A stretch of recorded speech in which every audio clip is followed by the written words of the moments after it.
Oi, gente, tudo bem? Bom dia, acho que agora já é boa tarde, né? Hoje, domingo, postando esse vídeo aqui um pouquinho mais tarde, né? Acho que a gente merece, mas enfim. Vamos falar então sobre a lição de domingo, que fala sobre vergonha e culpa. Eu acabei de fazer uma live no meu Instagram com o Vinícius, meu namorado. Infelizmente, meu celular tá com um problema. E bem no botãozinho de avançar lá em cima para postar a live no Instagram, meu touch do celular não tá funcionando. Mês que vem vou estar com um celular novo. Estou esperando chegar dos Estados Unidos e, se Deus quiser, já vai dar para fazer essa live nos domingos com ele. A gente está estudando a lição juntos, né? É um motivo legal para a gente passar tempo junto também. E é muito legal porque a gente conversa bastante, troca muita ideia. Mas a lição vem trazendo, então, a diferença entre vergonha e culpa, né? Qual que é a diferença dos dois?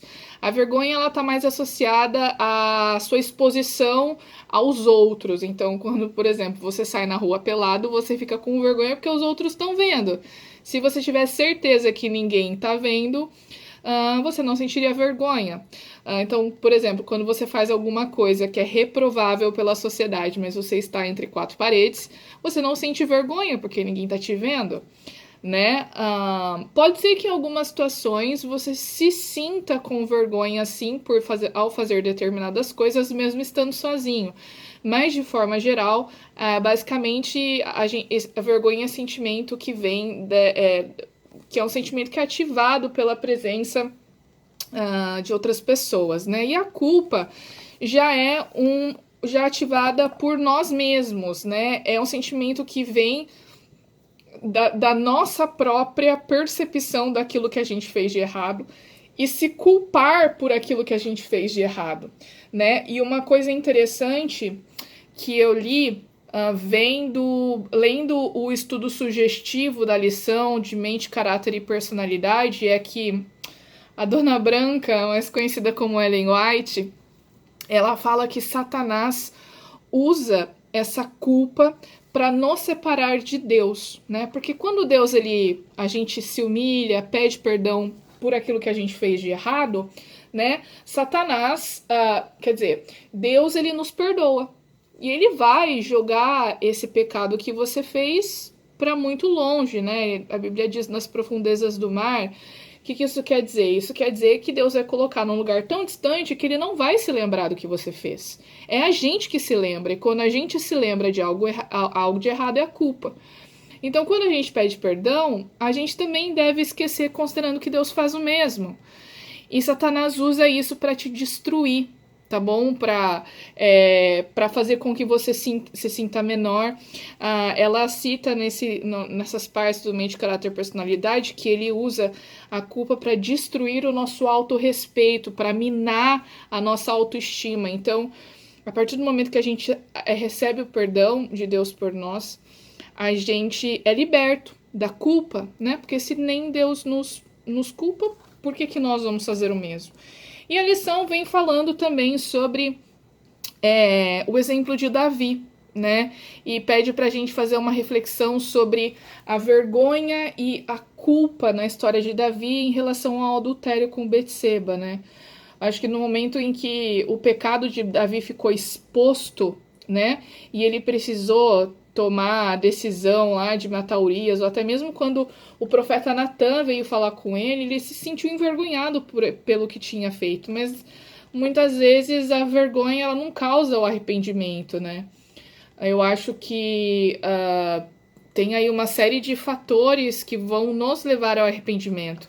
E eu acho que a culpa aí na história de Davi também está presente, né? No momento em que o pecado dele é exposto, ele mata Urias e ele começa a se sentir culpado por ter destruído essa família quando o profeta Natan chama a atenção dele. Tanto que quando o filho dele com Betseba nasce e aí o bebê fica doente, ele se humilha para Deus salvar a vida da criança, a criança acaba morrendo, né? Então acho que tudo isso faz parte aí desse processo de culpa, que ele estava se culpando, né, pelo que ele tinha feito, mas no final das contas eu acredito que ele recebeu o perdão de Deus, até porque Deus abençoou, né, continuou abençoando a Davi, especialmente Betseba, que teve outro filho, que é o conhecido rei Salomão, né? Então, a gente vê que é um processo importante, mas a gente precisa estar atento a esses sinais. Estou feliz porque já deu 5 minutos de vídeo, eu basicamente já terminei. Eu só queria fazer alguns comentários sobre um vídeo aí que eu vi de um rapaz criticando a lição da escola sabatina, dizendo que a lição quer impor ideologias, que a igreja adventista constrói seus materiais para impor a sua verdade, a sua ideologia, de que os livros de Ellen White, por exemplo, eles são compilados e são construídos para também orientar os membros numa espécie de doutrinação, fazendo com que os membros só consumam produtos produzidos pela igreja e não questionem nada. Eu não sei nem o que falar, um posicionamento tão equivocado, sabe? Principalmente porque eu acho que esse posicionamento ele foi feito numa tentativa de impor a própria ideologia da pessoa que quer adequar as suas convicções à igreja ou à denominação ao qual participa, né? Quer justificar a sua conduta e tentar impor aquilo para que ele seja aceito. A gente precisa sim questionar tudo e é completamente equivocado esse pensamento de que a igreja força seus membros a ler coisas só que a igreja produz. Claro que não. Eu mesmo tenho um monte de livro aqui que não é produzido pela CPB. Rodrigo Silva tem livro publicado que não é pela CPB. Devemos questionar tudo sim, sempre levando a Bíblia como nossa referência. Lembra da lição da semana passada? Devemos questionar, e eu questiono inclusive o que esse rapaz estava dizendo a respeito da lição sobre sexualidade, sobre orientação sexual. Ele estava com um cachecol aí do arco-íris, que não é o arco-íris de Noé, né? Mas enfim, como eu disse na semana passada, Deus te recebe como você está, mas a partir do momento que ele recebe você é transformado pela presença dele na sua vida. Não tem como você permanecer o mesmo. E todos nós temos lutas. Todos nós temos lutas. Todos nós temos a nossa cruz. Mas ao mesmo tempo que nós temos o nosso fardo para carregar, Jesus vem e fala assim: troca comigo, pega o meu fardo que é leve e eu pego o seu fardo que é pesado, eu alivio você. Né? Então a gente tem que ficar bem atento a isso, principalmente quando as pessoas falam de ciência. Quando falam assim, não, porque a ciência já mostrou. Aí, peraí, gente, ciência não é uma pessoa. Ciência é um método, é uma ferramenta de estudo.